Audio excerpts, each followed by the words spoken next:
A few more years pass, and Asako's health begins declining. Yuuji notices her hands are shaking whenever she begins drinking, and begs her to stop because she's all he has left. No matter how many times he asks her if she's sick, she would lie to him and tell him that she wasn't. But he noticed something was wrong with her body. She began zoning out more and more, and her health began causing her to miss work. It got so bad that when she got a call, she was unable to even answer the phone, so Yuuji had to pick it up. On the other side, an agent was commanding Asako to respond to the current mission and invoking Article 9, causing her to be imprisoned if she refused. Because of her current health, Yuuji began taking on her jobs. A few days later, JB asks Asako why she hasn't been talking to her on site, but Asako admits to her that she wasn't the person doing the job. JB yells at Asako for having Yuuji take her jobs the same way Oslo forced him to, but Yuuji insists that it's his decision because he wants to one day repay Asako. JB worries that Yuuji is getting carried away by Asako's lifestyle, but Yuuji insists that this is the way for him to find meaning in his life. JB yells at Asako and takes Yuuji outside, firing bullets in her ceiling as she's leaving. Over the river, Yuuji reveals that he told Asako that he wants to be just like her, and wonders if JB knew Asako's response. JB tells him that Asako probably wouldn't want two of her in this world, but is happy that she has Yuuji looking up to her. She asks him one final time if this is the path he wishes to tread, but he tells her that this is the only way he could ever repay the debt he has for them. After they leave, Asako tells him that he's going to America to attend military school. A big black man asks him what he's in this for, and Yuuji reveals that it's because he ended his parents. This startles him, but Yuuji says he's just joking. After being certified, Yuuji tells the man that he should buy his own shoes if he doesn't want athlete's foot. The soldier wonders how he knows this, and Yuuji reveals that he's been a soldier since he was a kid. But the man thinks he's just joking. In the bedroom, the man calls him an Asian boy, but Yuuji tells him he's Japanese and introduces himself as Yuuji. The man mocks him and calls him Eugene because he looks girly, but Yuuji corrects him and tells him that his crazy music is making him a deaf moron. The man takes it in good sport and introduces himself as Danny Boner because Danny calls Yuuji shorty and Yuuji gives up. The next day, the commander slaps Yuuji in the face because he's raised by Asako, so he should be grateful and honored by the slap. What? During training, Danny lags behind and asks for Yuuji to wait up, but he tells him to stop all the smoking. Even as they swim, Danny's big muscles gas out faster, and Yuuji tries to encourage him. He asks him what he would do if a girl with big plot was drowning, and this inspires Danny to swim faster than a shark. During lunch, Danny makes fun of Yuuji's new face, but Yuuji tells him that their commander has been a pain recently. Danny tells him that he thinks she's a gorilla that would never get married, but Yuuji calls her attractive. Danny thinks that Yuuji is insane, but Annie comes from behind and tastes Danny's big Punisher.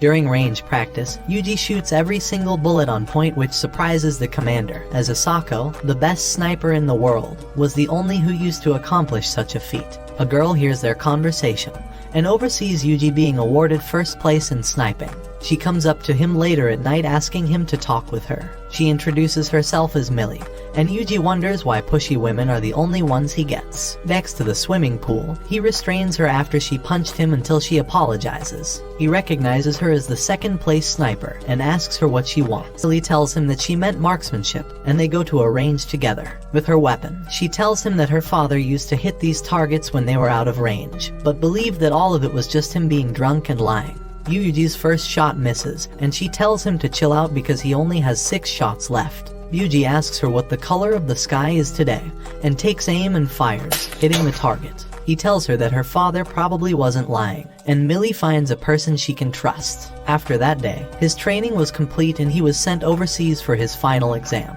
Aboard the ship, Danny asks him what he bought with his money because he was able to get a car, but Yuuji reveals that he only got a lady's watch. Danny makes fun of his watch and Yuuji's Asian persuasion, saying that Yuuji's been giving Millie the small hour hand while Danny could be giving her the long minute hand.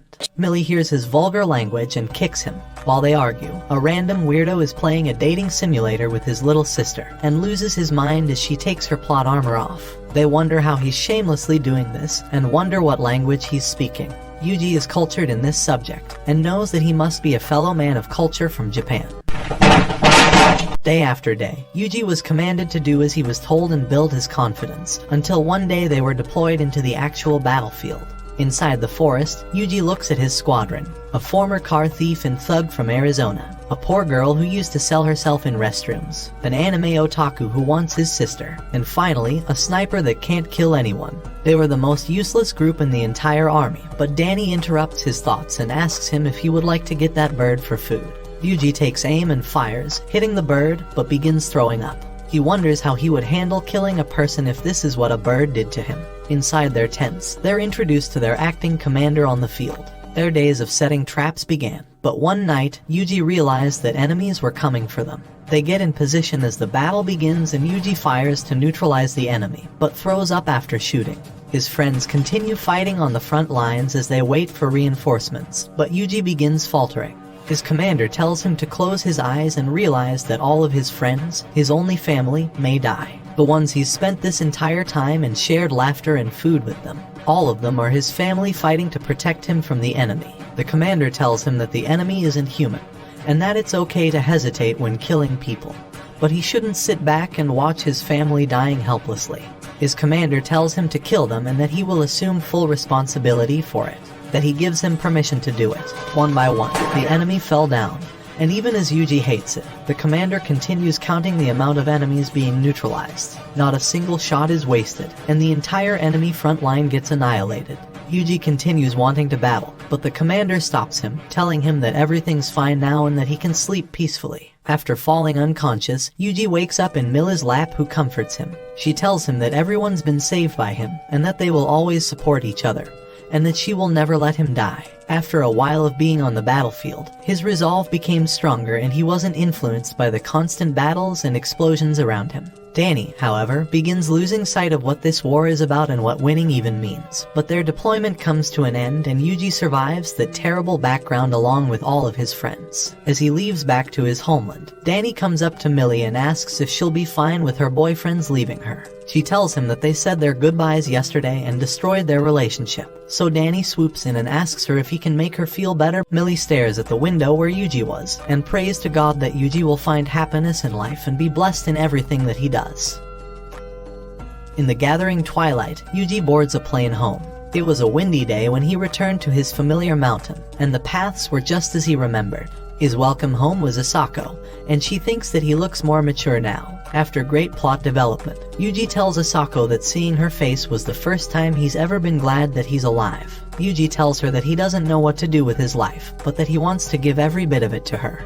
After that, he finished his final training after the Vancouver International Airport, and that was the last time he'd ever seen Danny's friendly smiling face. As everyone cried, Yuuji wondered when Danny's joke was going to end. A few months passed, and during one of Yuuji's missions in Spain, JB called him to come home immediately because Asako collapsed. The only information he'd received is that it was a chronic condition from being shot many times in her life. Doctors tried to treat her, but her body had become extremely fragile from all the substances she was forced to take during her deployment.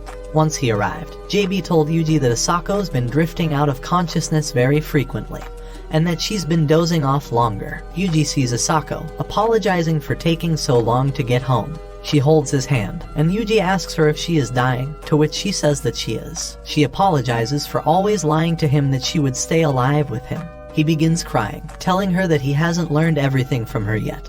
But she tells him to stop crying and to be more of a man like she taught him. She tells Yuuji that she's finally understood what her life means now that she's about to die. It was her resolve that allowed her to save him and spend her life with him. Yuuji cries, telling her that she was his only saving grace in a life that betrayed him at every point. He tells her that he wanted to believe in her till the end, because she was the only reason he had for living.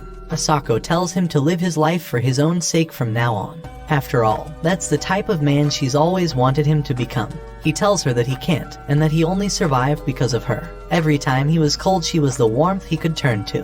He wonders what type of future it's going to be without her, but she encourages him to find out for himself, to keep fighting and struggling, and to be the man she always wanted him to become. She tells him she's accepted that she's going to pass on, but Yuuji asks her who gave her permission. Even if it was God, Yuuji wants to fight him off to keep her by his side. Asako tells him to stop being so silly, He spends the rest of the time with her, and she tells him the stars are so pretty today. Yuuji looks outside and tells her that the stars are very pretty today. Asako tells Yuuji that she remembers him looking out at the stars and crying when he first came to live with her. She asks him what he was thinking about, but Yuuji tells her that he can't remember. Asako laughs, telling him that she knew his response. She tells him that she's tired and asks him if she could go to sleep. Yuuji tells her that she can go to sleep, and after that, Asako never woke up again.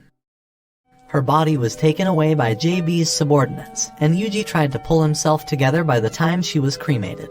JB let him know that they found a bullet among the ashes, and Yuuji thinks that it really befits Asako's personality. Weeks pass, and Yuuji wonders if he would go to the same place as Asako when he meets his doom. But he will not allow that to happen yet, not until he's fulfilled his promise to Asako of saving 5 people. This is his only purpose left, but someday he wishes to see her again. Yuuji sleeps on the floor for days, but JB comes to slap him awake. Staying in that cabin where Asako's presence still lingered was filling Yuji's head with thoughts he shouldn't be thinking of. So JB took him into her apartment to live with her. Living together, they would compensate for each other's wounds and supported each other, or at least they thought they would. During dinner, JB tells Yuuji that he can ask for anything, and he tells her that he would like a better toothbrush because the current one is too soft. Flustered by this, JB asks him if he's been using her toothbrush this entire time, and Yuuji tells her that she's been brushing her mouth with his long and rough toothbrush so it shouldn't matter. JB realizes how dumb she was and buys 2 more toothbrushes. Yuuji apologizes, but she tells him that she should have expected him to be as crude as Asako. Sadly, Yuuji became a thing that reminded JB of Asako, which bothered her, and neither of them knew how to connect with one another once that happened. She would stay up and ask him if being with her would remind him of Asako. She cried one night, apologizing because it's too difficult for her. As days passed, JB began coming home less and less. With all the time he was left with, he wondered if he should go on a journey. He remembered Asako telling him that if there's a path he doesn't know, he should stop and try to find his way through it. Even when making wrong choices, he should try to broaden his view and discover what lies ahead of him. She promised him that they would go on a journey together on her motorcycle, but she never made good on her promise. Yuuji gets up, telling JB that he's going on a journey wherever the wind takes him, and promises her that he will come back. Yuuji was surprised that she let him go so easily because she will be lonely at night, but drives on Asako's motorcycle.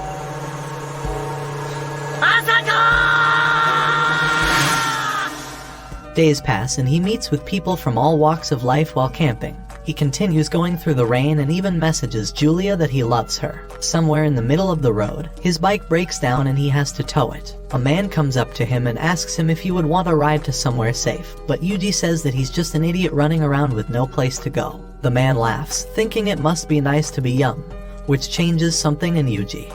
At nights, he wonders if being young is what he's missing, and emails JB that he's going home. He opens a drink to give to Asako's grave, and apologizes that he came back without understanding anything. Yuuji apologizes for breaking her bike, but he hears Asako asking him if he had fun. He tells her that he enjoyed his journey, but wonders what he should do now. He feels like this journey has taught him what he's missing, and thinks that he might need to just have another take at being young and going to a school. It was at that moment that Yuuji stopped telling JB his life story, and received an instruction from the military commanders to complete a mission under Article 9. They remind him that failure is not an option, and rejecting this mission would be the same as treason. Yuuji gets in prone position, aiming directly at his target. He hears the music box that Oslo used to play for him and the words that convinced him to become the man he is today. Yuuji has confirmed the target in his scope. However, he begins realizing that this is the worst-case scenario.